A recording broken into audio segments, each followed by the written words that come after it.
nous commencerons, et c'est difficile de faire autrement, par cette affaire Dominique Strauss-Kahn. Vous êtes ministre du gouvernement Fillon.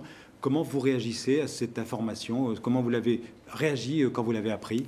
Qu'est-ce que vous en pensez? Le gouvernement en tant que tel n'a pas réagi. Simplement, les faits qui sont reprochés en cet instant à Dominique Strauss-Kahn, s'ils sont avérés, sont tout de même d'une particulière gravité. Et donc je crois qu'en telle circonstance, il y a un certain nombre de règles très simples à respecter. La première d'entre elles, c'est naturellement la présomption d'innocence, évidemment. La deuxième, eh bien, il faut laisser la justice américaine faire son travail.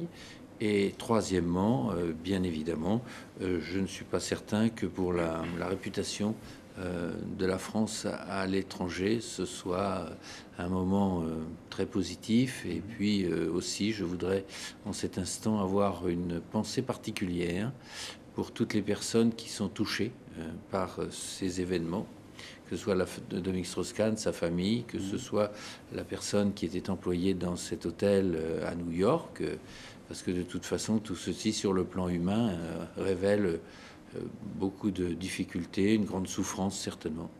On ne peut pas exclure un piège ou une manipulation. Vous ne l'excluez pas? Moi, je n'exclus rien du tout.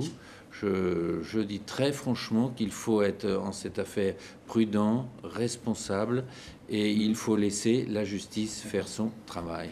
Philippe Bernard?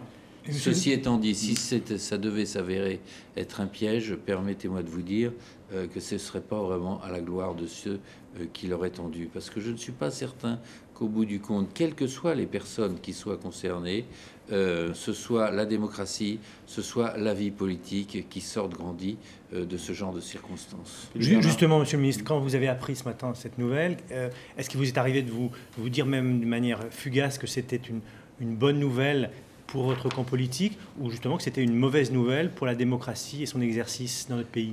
Je ne me suis pas dit, parce que, encore une fois, jamais je ne me réjouis des difficultés que rencontrent mes concurrents, nos adversaires politiques. Jamais. Moi, je pense que la politique, c'est la lutte projet contre projet, dans le respect des opinions et le respect des personnes.